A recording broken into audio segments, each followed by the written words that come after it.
આપણે ક્યારેય વિચાર્યું છે કે આપણા રમકડાની પણ કોઈ વાર્તા હોઈ શકે? ચાલો, આજે આપણે એક એવી જ નાનકડી છોકરી અને એના રમકડાની ટ્રેનની વાત કરીએ. એક એવી સફર જે આપણને સીધા ભારતીય રેલવેના ભવ્ય ઇતિહાસમાં લઈ જશે. તો આ છે શિવાંશી, 6 વર્ષની એકદમ ક્યૂટ છોકરી. એની દુનિયા એની આ પ્રિય રમકડાની ટ્રેનની આસપાસ જ ફરે છે. એના પપ્પાએ એને બર્થડે પર ગિફ્ટ આપી હતી.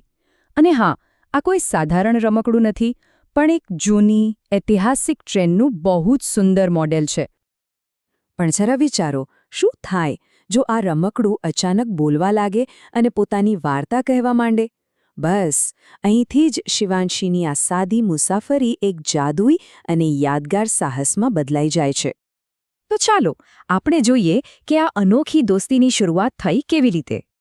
શિવાંશી એની વાલી ટ્રેન સાથે રમી રહી હતી, પણ રમતા રમતા એની આંખો ઘેરાવા લાગી. અને બસ, ઊંઘના એક ઝોકામાં એના હાથમાંથી ટ્રેન છટકી ગઈ અને નીચે પડીને તૂટી ગઈ. પોતાનું પ્રિય રમકડું તૂટેલું જોઈને એનું તો દિલ જ તૂટી ગયું. એની આંખોમાં આંસુ આવી ગયા હતા. તે બસ રડવાનું શરૂ જ કરવાની હતી, પણ એ જ સમયે કંઈક એવું થયું જેની એણે કલ્પના પણ નહોતી કરી. એકદમ અચાનક એ તૂટેલા રમકડામાંથી એક ભારે અવાજ આવ્યો. હું રમકડું નથી, હું તો ભારતમાં દોડેલી પહેલી ટ્રેનનું સૌથી પહેલું મોડેલ છું.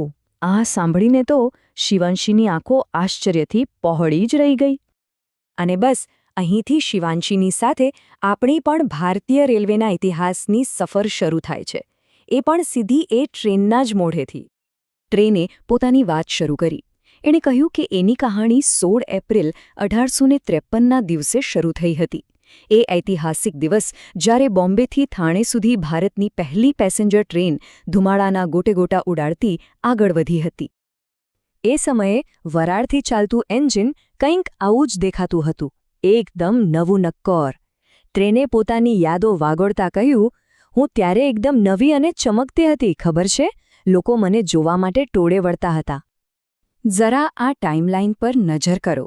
આ આપણને 1853ના વરાળ એન્જિનથી લઈને 1969ની રાજધાની, પછી 1988ની શતાબ્દી અને છેક 2019ની વંદે ભારત સુધીની ભારતીય રેલવેની આખી શાનદાર સફર બતાવે છે. ખરેખર કેટલો લાંબો રસ્તો પાર કર્યો છે. ચાલો, હવે આપણે રેલવેની ટેકનોલોજીમાં જે અદ્ભુત બદલાવ આવ્યો છે તેના પર એક નજર કરીએ. આ તસવીરો જાણે ભૂતકાળ અને વર્તમાનની વાર્તા કહે છે. એક બાજુ જુઓ, ત્યારે એટલે કે 1853માં વરાળથી ચાલતું ઐતિહાસિક એન્જિન, અને બીજી બાજુ છે અત્યારે, એટલે કે આજની આધુનિક અને સુપરફાસ્ટ વંદે ભારત એક્સપ્રેસ. જુઓ તો ખરા, 170 કરતાં પણ વધુ વર્ષોમાં ટેકનોલોજી કેટલી બધી આગળ વધી ગઈ છે. ટ્રેને શિવાંશીને ખૂબ પ્રેમથી સમજાવ્યું કે જેમ તું દર વર્ષે મોટી થાય છે, બસ એમ જ સમયની સાથે ટ્રેનો પણ બદલાય છે અને વધુ સારી બનતી જાય છે. આ બંને ચિત્રો એ જ બદલાવને કેટલી સુંદર રીતે બતાવે છે, ખરું ને? ટ્રેને પોતાની સફર આગળ વધારતા કહ્યું, 1969માં રાજધાની એક્સપ્રેસ આવી, જેણે એર કન્ડિશન્ડ કોચ લાવીને લાંબા અંતરની મુસાફરીને એકદમ આરામદાયક બનાવી દીધી.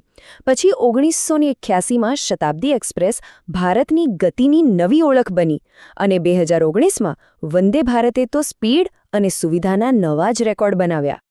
ઇતિહાસની આ બધી રોમાંચક વાતો પછી ટ્રેનનો અવાજ થોડો ગંભીર થઈ ગયો. એણે એક આધુનિક સમસ્યા અને એક બહુ જ મહત્વની શીખ તરફ આપણું ધ્યાન દોર્યું. આ બધું સાંભળીને શિવાંશીના બાળ મનમાં એક સવાલ આવ્યો. એણે બહુ જ માસુમિયતથી ટ્રેનને પૂછ્યું, જો તમે બધા આટલા સારા છો, તો પછી બધી ટ્રેનો હંમેશા સાફ કેમ નથી હોતી?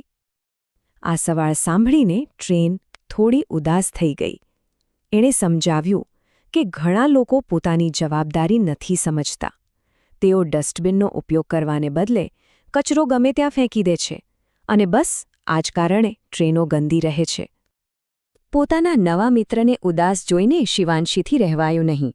એણે તરત જ વચન આપ્યું, તમે ચિંતા ન કરો મારા વહાલા દોસ્ત, હું બધાને કહીશ કે કચરો કચરાપેટીમાં જ નાખે. જુઓ, એક નાનકડી છોકરીએ કેટલી મોટી જવાબદારી ઉપાડવાનું નક્કી કરી લીધું. આ વાતચીત પછી શિવાંશી અને ટ્રેન વચ્ચે ફક્ત માહિતીની આપ-લે જ નહોતી થઈ, પણ એક અતૂટ મિત્રતાનું બંધન પણ બંધાઈ ગયું હતું. ટ્રેને ખૂબ જ પ્રેમથી શિવાંશીને કહ્યું, તું મારા માટે બહુ જ ખાસ છે અને હવે તું મારી બેસ્ટ ફ્રેન્ડ છે. અને બસ, આમ એક નાનકડી છોકરી અને એક બોલતી ઐતિહાસિક ટ્રેન વચ્ચે જીવનભરની દોસ્તી થઈ ગઈ.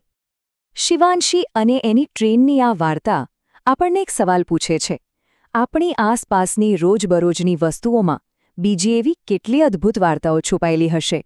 શું ખબર, હવે પછી કોઈ જૂની ખુરશી કે દાદાજીની ઘડિયાળને જોવામાં આવે તો કદાચ તેની પણ કોઈ વાર્તા સાંભળવા મળે. પ્રયત્ન કરી જોજો.